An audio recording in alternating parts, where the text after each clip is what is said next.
Good morning, everybody, and welcome to Chassidus in the morning. Basi LeGani, 15 minutes. Achana for Shevat, change your life. So we're in a little bit in chapter 2, continuing today, and hopefully we'll finish chapter 2 today. So basically we're discussing to understand, because we talked about in the first parak, that in order to bring Hashem back down the way it was, it's through iskafin is hapcha, through taking control of our lives and making the right choices, and recognizing, as we talked about, recognizing when the Yetzer Hara is talking, Nefesh is talking, when Nefesh HaBehamis is talking. And so I want to tell a quick story that connects with this point. So basically, when I was a few years ago, I learned this Maimon. It wasn't the first time, of course. I'd learned this plenty of times. But it was around this time of year, and I was learning. I was still in this koil type of thing that I'd made for myself. And on Sundays, I had off. So on Sundays, I end up wasting a lot of time doing a lot of not good, nothing productive, not productive things. So one of the things I was doing, I would, let's say, watch YouTube videos. But it wasn't like one video to like relax my head from all the hard week or something. It was a lot. I remember I was watching something about the slums of India. So basically what happened was, so I was doing this most of the day.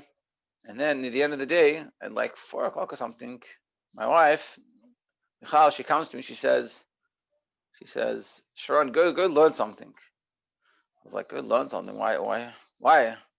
And also, I have to just preface that in those days, learning, I didn't consider it as something necessarily enjoyable. It was something necessary, and I want to be a firm, religious, Chassidish person, so you need to learn. But I didn't look at learning as like an enjoyable pastime, so to speak. I'm like, learning? Why? I'm having a good time doing this, watching this YouTube video. So she's like, every week you do this, and every week you're unhappy. And I was like, what are you talking about? I'm unhappy. Why would I be unhappy? Like, I like doing this. So basically, I was like, I don't know what you're talking about. And I just kept on going and watching. 1 second to make sure I put myself as spotlight. There we go. So basically, I came in the night, and suddenly I wasn't so happy. Wasn't feeling great. And I started to think to myself, my Yetzer Hara started talking. He said, you wasted your day. You didn't learn any chitas. And look, the one day off, which is the one day that you can sort of prove yourself how much you've worked on yourself to be a proper mensch. And look at you. You failed with flying colors. And so that happened, whatever. Then I went Monday, went back to learning. And the next Sunday came, and sort of the same thing happened. 4 o'clock happened. She said, every week you do this. Come on, like learn. And I was like, yeah. And I was like, I remember that actually. Like at the end of the day, I wasn't feeling great. I wasn't so happy and didn't feel so enjoyable. And that was weird. So I was sitting there watching some YouTube videos, and I'm like, it feels good. Like I'm enjoying this. But I'm like, but I remember at the end of the day, I didn't feel so good. I'm like, maybe I should go learn something. It was like 8 o'clock. And I pulled out the Chassidus, like Aleph, I think it was. And I said, let me learn something. And I learned, and I felt good. It was like, this is so interesting. It feels weird. And then I was like thinking about it. So I thought, like, this is weird. Like, I was learning, and I had like this good feeling to it. That you have to remember, I wasn't learning because I enjoyed learning. I learned because learning was an important thing, and I wanted to be a religious person. So you need to learn, but it wasn't synonymous with enjoyment. So it was weird that I was enjoying it. And then I realized, I'm like, 1 second, I think that's my Nefesh HaBehamis that's telling me to go watch those videos. And I think when I learned, my Nefesh was happy, like it felt good for him. And I was like, whoa, that's my Nefesh HaBehamis, that's my Nefesh. And that was the first time. It was probably, around 7 years ago, around the time Leivik was born, that this happened. And like it felt really interesting. And from then on, so then I started. I'm like, and I was at the time I was learning this Maimon. I was like, oh, 1 second, let me understand. Let me go back and learn the Maimon. When we talk to Nefesh HaBehamis, so I know what to think about. It's because we see the word Nefesh HaBehamis. Yeah, the Nefesh HaBehamis, the bad side, the not good side, and we need to work on it. But we don't have a tangible example for ourselves in our personal lives, and that's what I did. So with that preface, everyone should go, and I've talked about this a few times, should figure out when the Nefesh HaBehamis is talking, recognize it, and we recognize when the Nefesh HaLekis is talking, or when it feels like Nefesh HaLekis. And don't use examples from someone else, but from yourself. And we're going to continue learning inside, and then you can look inside for yourself and see how that works. Okay, so I think we're on the bottom of page 10. So we discussed that everyone has different types of Nefesh HaBehamis. There's more of a tame Nefesh HaBehamis, it was a wild one, things like this, and they need to be worked on. In the Medrash Rabbah, cites in the Yalkut, like is this fire. So what happens in the base of Mikdash? There was a fire that came down to consume the animal that was brought in the Mizbeach. So Medrash Rabbah explains, the fire that came down was like the fire from heaven. Like is this fire to fire from heaven. It does not consume water, nor is it quenched by water. Similarly, the fiery love of God in the divine soul of a Jew cannot be quenched. So just like this fire, just like a fire, this is, sorry, it wasn't talking about the fire that came down. That was before. That was the fire of a lion. That was the 2 paragraphs before. He's talking about the fire, but this is a special fire that's coming from Shemayim, and it doesn't consume water, which it normally does, and it's not but the water doesn't put it out. Similarly, the fiery love of God in the divine soul of a Jew cannot be quenched. So the love that we have for Hashem cannot be quenched, not be like satiated. This is alluded to in the next verse in the Shashirim. What does it say? That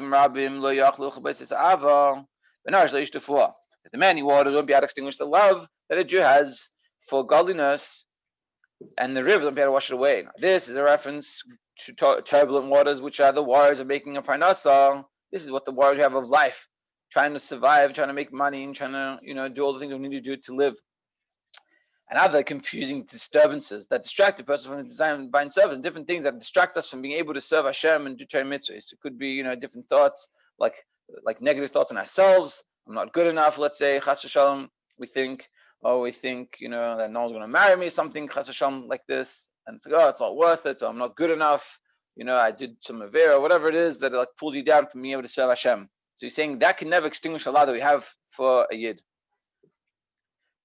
The destructive person from divine service from the starting of Torah and the observance of mitzvahs. Despite all these disturbances, rivers cannot drown this fiery love of God, for it resembles heavenly fire that nothing can extinguish. Because the love that we have for Hashem deep inside of us, which is also these last few days talking about Tanya, this innate love that we have cannot be extinguished. Just as the physical offering was consumed by the divine fire on the altar, similarly in the person's sphere, the offering which is each individual's animal soul has to be consumed by his personal divine fire. In this way, the animal soul too will be taught to develop a love for God. So too, we have to, when we bring up our carbon, which is our Nefesh HaBehamis, you have to bring up, what do you do with the carbon? You have to put it on the fire. What's the fire? It's the fiery passion that the Nefesh HaLekis has. So the Nefesh HaLekis has to take that fire and give it to Nefesh HaBehamis. Meaning it could be that when we're davening, we're lucky enough that we have a good davening, or there's something we have in our lives that we enjoy and it's good. And it could be that that's devoid of the Nefesh HaBehamis. And Nefesh HaLekis likes it and does it and it's good, but then you go back, Nefesh HaBehamis is as strong as it always was. But what we're really supposed to do is to get the Nefesh HaBehamis to be involved with it. That also she will enjoy whatever it is that I'm doing, the godly things. Meaning, and think about it, the Nefesh HaBehamis doesn't care for a likus. So you have to do it in a way that he understands, that he appreciates, she. And this way, the animal soul too will be taught to develop a love for God, which will cause it to have a love for Hashem. This is hinted at in the wordings of the phrase of Shema. What does it say? You shall love Hashem your God with all your hearts. What is all your hearts? The word your heart is not just libcha, not your heart, but levavcha. 2 vases. The double of the middle letters has just a plural form, and this is thus interpreted by the Talmud to mean that a man is commanded to love God with the whole of your jewel hearts, both your desires, so that the animal soul too will love divinity, that Nefesh LeBamis also should love it. A simple example that I have, that maybe some of you have already heard, but I'll say it again anyway, is that there was a stage that I saw in 770, those Danishes given out, people would learn. So I decided to go and get up earlier so I could go learn Chassidus or eat Danish and learn Chassidus. And in the beginning, I was like, "Oh, what do you mean? It doesn't make sense. Why would I go eat Danish? It's not Chassidus. That's not the right thing to do." But I realized that it's not, that thought was not a right thought, because if the Danish are going to get me to come and learn Chassidus every day, so because to hate eat as many Danish as it takes you to learn Chassidus, and in the end, I still learn Chassidus today, and that was a few years ago.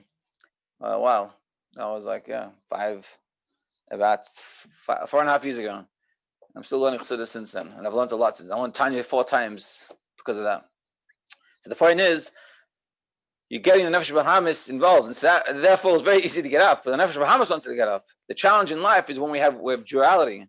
The Nefesh HaLekis, and that's where we live our lives. That's sort of the challenge. The Nefesh HaLekis wants one thing, and Nefesh HaBehamis wants a totally different thing. And so then you're struggling to who's going to take control. Whereas here we're saying, get the Nefesh HaBehamis involved. And not just that, what happens, because after a year, I stopped eating the Danishes, but I still kept on learning Chassidus. And the meaning, you get to the point where you explain Nefesh HaBehamis that this is worth it for him, he or she, to go do these things. Not just for the Danish, but the Danish starts. It works that way.